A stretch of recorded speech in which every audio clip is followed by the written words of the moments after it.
Então, o que estamos aqui para discutir hoje é IP sobre DWDM e por que isso pode ser diferente do que vimos em sistemas DWDM no passado e por que essa mudança ou talvez avanço na tecnologia é útil para os provedores. Começaremos fazendo rápida explicação sobre DWDM e multiplexação por divisão-comprimento de onda densa e por que a utilizamos. Para simplificar, é uma tecnologia que usamos para aliviar a exaustão de fibra, isolar o tráfego e realizar um transporte eficiente.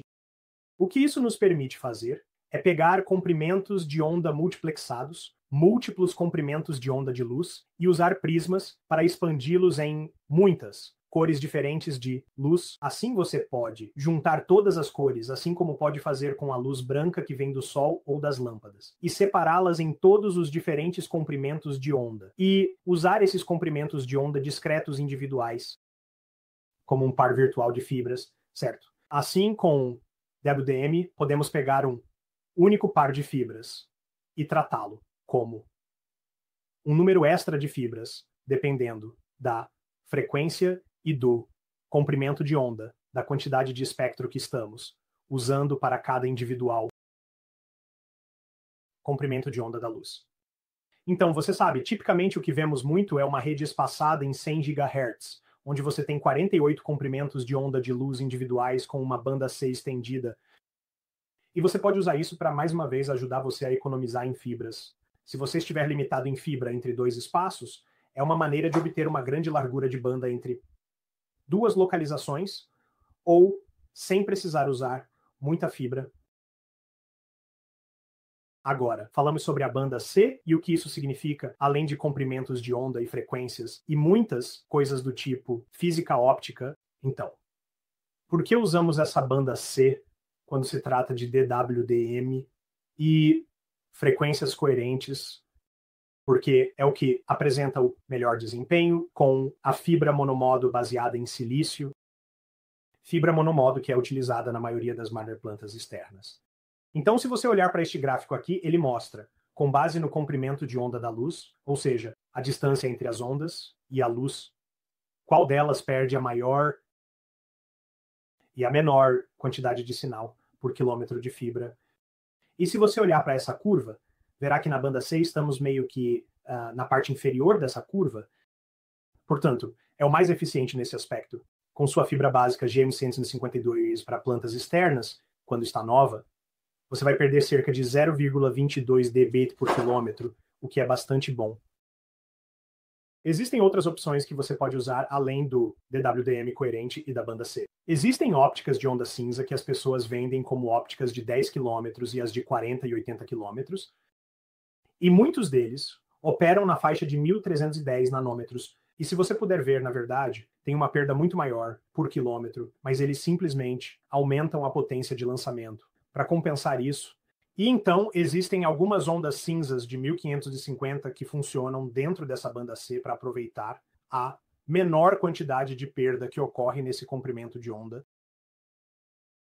Então, isso é apenas uma parte para entender por que é especial que quando começamos a usar IP sobre DWDM e a colocar esses tipos de óptica em nossos roteadores e switches, porque isso é diferente do que fazíamos no passado. Então, tradicionalmente, o que você faria é que, se estivesse usando um sistema DWDM, teria um roteador ou um switch ou algum outro dispositivo que possui uma conexão Ethernet. E você o conectaria a um transponder ou um muxponder, que então converteria aquele comprimento de onda de alcance curto intra-escritório, ou, você sabe, o comprimento de onda de longo alcance de 1310 em um comprimento de onda DWDM. E isso seria um componente eletrônico que teria múltiplas ópticas, certo? Seria um lado do cliente que você conectaria ao seu roteador e switch, e em seguida um lado de linha que se conectaria ao seu MUX DWDM ou outro dispositivo. Portanto, você teria uma utilização de energia e um espaço que precisariam ser considerados para ter esses dispositivos e poder usar sua rede DWDM com seus roteadores e switches existentes. Portanto, a luz da banda C é o que precisa entrar nesse sistema DWDM para levá-lo de A a Z, certo? Se você deseja usar DWDM e os roteadores e todas as funcionalidades que são oferecidas, precisa estar na luz da banda C e deve estar em uma certa frequência ou canal. Vamos fazer uma rápida pausa aqui para falar sobre as ópticas, ou os módulos plugáveis, que são utilizados, seja em roteadores, switches, ou, em alguns casos, nos próprios sistemas DWDM. Na maioria dos DWDM mais recentes, nos sistemas você tem um transponder ou um muxponder que possui uma óptica do lado da linha, onde você pode inserir um transceptor plugável. Os primeiros que vimos foram os CFP, ou os módulos plugáveis do fator de forma C. E como você pode ver, era grande, com 145 milímetros de comprimento, 82 milímetros de largura e 14 milímetros de altura. 14 milímetros de altura. E tinha uma dissipação de energia bastante alta que poderia suportar, devido a todo esse espaço. Ele podia dissipar 25 watts de potência de forma eficiente, sem superaquecer a óptica ou a eletrônica interna. Então, passamos para o CFP2, que reduziu pela metade a largura daquela óptica CFP e, consequentemente, também diminuiu o uso de energia óptica e elétrica, certo? Você tem menos área de superfície para dissipar o calor. Portanto, você também teve que reduzir pela metade essa utilização de energia. Mas, tipicamente, com a maioria das ópticas, hoje em sistemas DWDM, o fator de forma CFP2 é o que é utilizado para esse lado de luz coerente. E então, o cliente seria esta óptica QSFP, que é ainda menor que a CFP2, certo? Cerca de 90 milímetros de comprimento, quase 20 de largura, e cerca de 8,5 de profundidade. O QSFP original só conseguia dissipar cerca de 3 watts e meio de energia, o que era mais do que suficiente se você estivesse apenas dentro do seu escritório. Se você estivesse trocando um roteador e switch por um transponder ou um muxponder, isso seria potência suficiente. Mas se quiséssemos começar a integrar e combinar essa funcionalidade e realizar lançamentos de potência mais altos e ópticas de longa distância, precisaríamos avançar para este fator de forma QSFP, de dupla densidade. E o que isso faz é que, no mesmo tamanho do pacote, conseguimos obter uma maior dissipação de potência elétrica. Mas há um certo lado negativo nisso, certo? Não estamos aumentando o tamanho e a área de superfície desse dispositivo. Portanto, ainda possui a mesma quantidade de área de superfície para dissipar o calor. Então, mesmo que ele possa dissipar 14 watts, e há até alguns QSFP-DDs que estão buscando fazer ainda mais do que 14 watts. Você precisa se preocupar em conseguir dissipar o calor dentro do cartão em que ele se conecta ou na própria óptica. Então, como transferimos essa funcionalidade do transponder diretamente para os roteadores e switches? O que torna isso possível? Bem, agora existe um padrão chamado OpenZR Plus, e é isso que torna possível o IP-DWDM.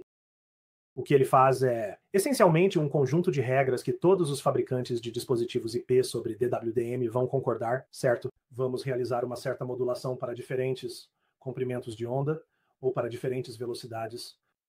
Por exemplo, a 100 gigabits vamos usar a modulação QPSK. E a 400 gigabits vamos usar a modulação 16 CAM. E a outra coisa que ele faz em sistemas DWDM, você geralmente tem um conceito chamado correção de erro de avanço, que é uma espécie de sistema matemático que pode ser usado para eliminar erros na transmissão que acontecem naquela fibra. Normalmente, muitos fabricantes tinham seus próprios sistemas proprietários de correção de erro de avanço. Então, você tinha que usar, a ótica deles, com a ótica deles, para que essas funções funcionassem. Bem, agora temos esse conceito chamado OFAC, ou correção de erro para frente aberta. E é uma espécie de padrão aberto nessa correção de erro para frente que todos devem assinar e usar. E assim você tem interoperabilidade entre os eletrônicos de diferentes clientes. E então pode padronizar o silício que é utilizado para isso. Então, a essência disso, o que estamos fazendo em vez disso, portanto, em vez de conectar a um muxponder ou transponder, o que vamos fazer é colocar essa óptica QSFP-DD, que emite luz coerente diretamente no roteador e switch. E o que isso nos permite fazer é eliminar o transponder ou muxponder e conectar essa óptica de roteador diretamente a um MUX DWDM DMUX, Rotem ou combinador de splitter. Agora podemos usar menos energia, menos cabeamento e tornar o sistema mais fácil de usar. Em vez de ter o espaço em seu sistema DWDM ocupado por transponders ou muxponders, você pode realizar essa função diretamente no roteador e conectá-lo ao sistema DWDM diretamente. Provavelmente vou errar isso mais 3 ou 4 vezes, então prepare-se para rir de mim depois. E a parte interessante é que você não precisa necessariamente usar um sistema DWDM para isso. Se você tem bastante fibra atualmente, mas quer manter a capacidade de instalar um sistema DWDM mais tarde, sem precisar substituir um monte do que você tem, você pode usar isso diretamente em um par escuro de fibras. E mais tarde, se você precisar expandir isso com um filtro DWDM e ou sistema de rotação, você poderá simplesmente conectá-lo diretamente a esse sistema DWDM em uma data posterior. Utiliza a mesma infraestrutura que uma óptica do tipo LR, ER ou ZR. Então vamos nos concentrar um pouco mais no que queremos dizer com sem transponder e sem muxponder.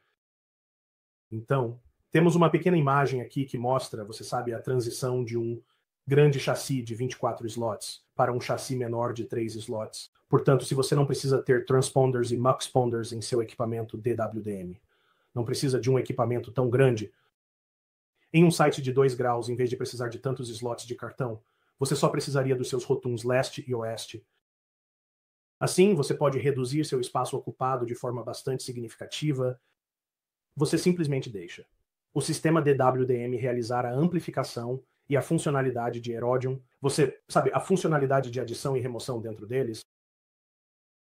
Isso economizará energia, certo? Porque agora você não precisa mais daquela etapa intermediária em que está convertendo a comprimento de onda de curto alcance intra-escritório em um comprimento de onda coerente. Está saindo diretamente do seu dispositivo como aquele comprimento de onda coerente. E então, isso economiza custos, certo? Isso é provavelmente a coisa mais importante que estamos fazendo aqui. Não precisamos pagar por um transponder, não precisamos pagar por um muxponder. E normalmente as ópticas CFP2 que são usadas nesses transponders e muxponders têm um custo mais alto do que as ópticas QSFP, DD. E, de certa forma, a consequência secundária disso é que, se estamos pagando menos pelo equipamento, inicialmente, então temos menos a pagar em manutenção. Então, se fizermos uma análise interna, o que observamos é que implementar uma onda de 400 GB com IP sobre DWDM custa cerca de 30% menos em comparação com o método tradicional de transponder. Então, é uma economia real, certo? E isso faz sentido, principalmente quando você está trabalhando com vários comprimentos de onda em uma grande rede de malha parcial ou em anel. Olá, Drew. Sim. Desculpe, interromper. Recebemos esta pergunta interessante, relacionada ao problema com os módulos QSFP-DD, sobre a potência desses módulos, como essa questão da baixa potência desses módulos está sendo abordada nesta topologia IP sobre DWDM e qual seria o impacto disso. Claro, isso nos leva ao próximo slide, certo, Eduardo? Não existe almoço grátis, certo? Você não pode ter tudo perfeito. Então, com a geração atual dessas ópticas IP sobre DWDM e os chipsets de 7 nanômetros com os quais são construídas hoje, eles têm um problema de potência de lançamento onde o CFP2, por causa de sua maior dissipação de energia e calor, podem ser lançados a 0 dBm, mais 1 dBm, mais 2 dBm, mas os atuais IP sobre DWDM estão atingindo o máximo em torno de menos 3 dBm. Então, o que fizemos até hoje foi colocar alguma amplificação ou pré-amplificação entre o filtro MUX e o roteamento. Então, isso eleva aquela potência de lançamento mais baixa para quantas conexões IP sobre DWDM você quiser ter em um local. E a amplifica para um nível suficientemente alto, sinal suficientemente alto para que o Rotem consiga fazer isso. O problema que você enfrenta é que, ao entrar naquele filtro MUX e no Rotem, Você perde sinal à medida que o sinal é dividido, a potência de lançamento diminui, portanto, torna-se mais difícil para o equipamento do outro lado perceber. Então, podemos usar um pré-amplificador. Você sabe, e aqui está uma imagem de um módulo QSFP-DD que tem um monte de dissipadores de calor em cima, certo? Esta é uma das maneiras que os fabricantes estão buscando para resolver o problema da dissipação de calor. Infelizmente, você não pode obter algo sem custo, certo? Então, à medida que aumentamos a tecnologia, temos algumas desvantagens hoje, mas há, olha, esperança no horizonte, por assim dizer. A tecnologia vem em nosso socorro. Então, à medida que passamos daquele processo de 7 nanômetros para o novo processo de 4 nanômetros que está acontecendo, agora ele se torna mais eficiente do ponto de vista da energia elétrica, certo? Então não precisamos de tanta dissipação para conseguir a potência de lançamento que precisamos. Portanto, o que estamos observando é que no final de 2023 ou no início de 2024 estarão disponíveis ópticas QSFP-DD com potência de lançamento de 0 dBm.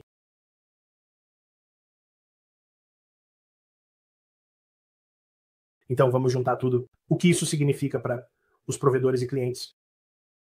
IP sobre DWDM no Ribbon permite que você implante rapidamente novos serviços de camada 2 e camada 3. Você pode ativar um novo roteador, ajustar um novo switch e fazer isso sem precisar implementar. Uma solução de transponder muxponder, você tem menos hardware para instalar, menos tempo de inatividade. Basta usar ópticas. E se você tiver um roteador existente, pode simplesmente colocar uma nova óptica nele ou inserir um novo cartão na óptica do próprio roteador. Você pode monetizar e expandir sua rede de forma muito mais rápida e eficiente. E, usando o sistema Muse, implante esses serviços de camada 2 e camada 3 rapidamente quando os roteadores estiverem instalados. Então, eu usei muitos acrônimos. Hoje eu disse muitas coisas técnicas. E se tivermos perguntas? Além daquelas que conseguiremos responder hoje, queremos garantir que todos estejam cientes de que nossa equipe técnica em Fort Lauderdale está disponível para responder a quaisquer perguntas que você possa ter. E eles têm uma instalação de laboratório se você quiser ver tudo isso em ação. E podem falar sobre como fazemos implementações plug and play para tudo isso.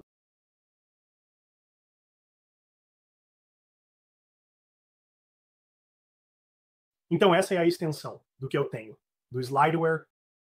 Que tipo de perguntas temos da audiência? Alguém tem algo que gostaria que discutíssemos ou mencionássemos? Sim, temos algumas perguntas, por favor, Drew. Pode ir, em frente. Sim. Bem, a primeira dessas perguntas, no slide anterior você mencionou sobre os serviços de camada 2 e camada 3, mas pode expandir um pouco mais sobre isso. De quais tipos de serviços de camada 2 e camada 3 estamos falando? Sim, primeiro quero pedir desculpas. Acabei de ver. A nota do lance. Estou cuidando de um novo filhote aqui e garantindo que ele não faça bagunça em outras partes da casa. Então peço desculpas pelo barulho de fundo que está saindo. Eu não percebi que estava tão alto. Aparentemente meu microfone capta tudo. No que diz respeito aos serviços de camada 2 e camada 3, normalmente você verá essas conexões IP sobre DWDM em suas interfaces do tipo rede para rede. Então será ele quem conectará seus roteadores e switches de um site a outro. Portanto, se você precisar adicionar um novo site ou expandir a capacidade de um site para outro, isso torna mais rápido fazer isso.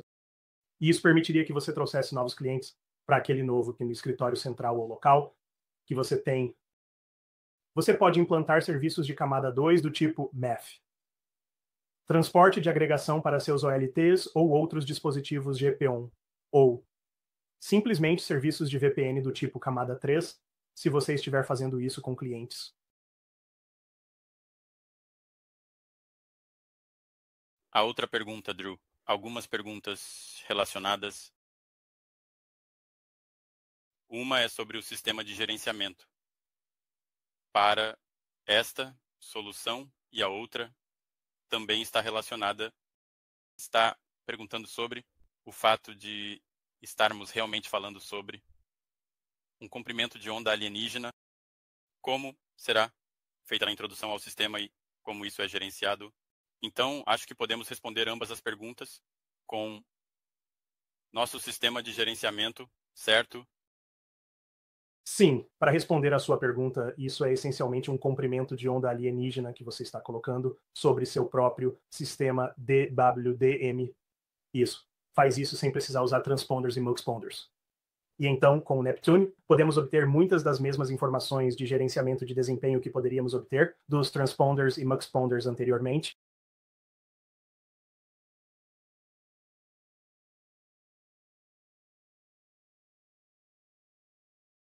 Há uma última pergunta.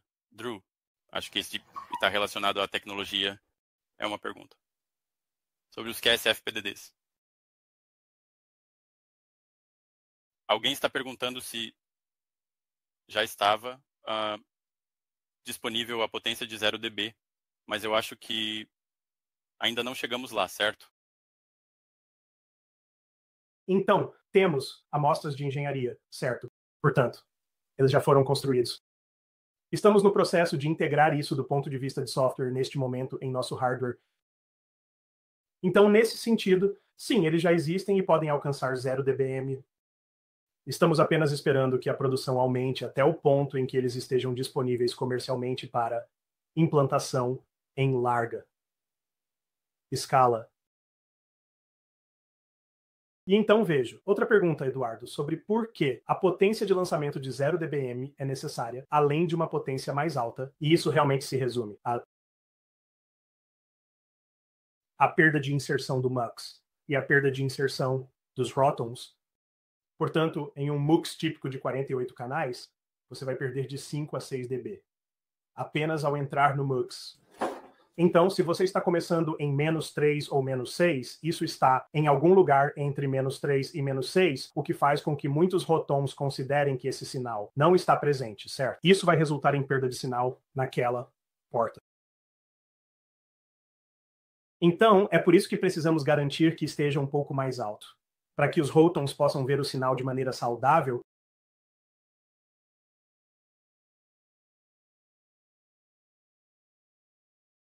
Outras perguntas, Eduardo? Sim, a última que temos é sobre a compatibilidade de ópticas entre fornecedores. Se pudermos falar um pouco sobre a nossa compatibilidade de ópticas. Então, um fator de forma padrão, QSF-PDD. Obviamente, não temos realmente uma maneira de testá-lo com o equipamento de outros fornecedores, mas ele usa o fator de forma padrão. E a funcionalidade padrão, certo? Deve ser visível e utilizável. Sabe, nós temos os fornecedores que fornecem os dispositivos para nós. Essencialmente, é um QSF-PDD semelhante a qualquer outro dispositivo que seria inserido em um roteador.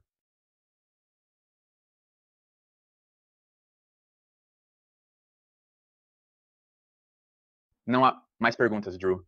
Muito obrigado. Sim, obrigado, Drew. E agradeço a todos pelas perguntas que foram enviadas. E eu acho que o Drew mostrou em um slide anterior algumas outras maneiras de entrar em contato com a Ribbon, várias opções de suporte disponíveis. Aí está, aqui está o slide. Além disso, é claro, ribbon.com, ribbon.com, existem várias maneiras de entrar em contato com pessoas como Drew, Elizabeth, Eduardo e outros especialistas-chave na área. Sinta-se à vontade para entrar em contato conosco lá. Você receberá um e-mail mais tarde hoje com um link para a reprise de hoje, assim como um link para os slides. Então, vamos garantir que você tenha todos esses recursos à sua disposição. Quero lembrá-los, antes de partirmos hoje, que há o IP ou sobre WDM, documento técnico. Se você clicar no pequeno ícone de anexo, ou simplesmente rolar para baixo até o final, abaixo dos slides, você deve conseguir ver esse material de apoio. Então dê uma olhada nisso e sinta-se à vontade para entrar em contato conosco com qualquer dúvida. Drew, alguma palavra de sabedoria antes de encerrarmos hoje? Obrigado a todos pela paciência. É a minha primeira vez usando o BrightTalk como apresentador. assim como pode ser a primeira vez de alguns de vocês usando-o. Como consumidores, então espero que tenha sido tão bom para você quanto foi para mim. Eu posso ter ido um pouco rápido aqui para vocês e peço desculpas por isso. Se for o caso, isso provavelmente é apenas a minha energia nervosa. Mas sim, por favor, entre em contato a qualquer momento. Eu gosto de me aprofundar nesse tipo de coisa o tempo todo. Portanto, qualquer oportunidade de fazer isso é boa para mim. Excelente. E vejo que Elizabeth também colocou suas informações lá, então deve estar logo abaixo dos slides. Você pode entrar em contato com Elizabeth. Com isso, na verdade, deixe-me dar uma olhada, talvez. Tenhamos mais uma pergunta. Boa apresentação, muito obrigado. Agradecemos o tempo de todos. Sim, Bright Talk. Sinta-se à vontade para explorar a plataforma. Muito do conteúdo da Ribbon está sindicado na plataforma. Agora que você se registrou para este webinar, qualquer e-mail futuro que você receber de nós sobre ECI, os próximos webinars, o processo de registro deve ser bastante simples e fácil. É uma nova plataforma para nós. Então houve um pequeno passo extra inicial no registro. Mas agora que você cuidou disso, daqui para frente, tudo deve ser bastante simples para você. Então, novamente, muito obrigado pelo seu tempo. Esperamos vê-lo em futuros webinars. Tenha um ótimo dia.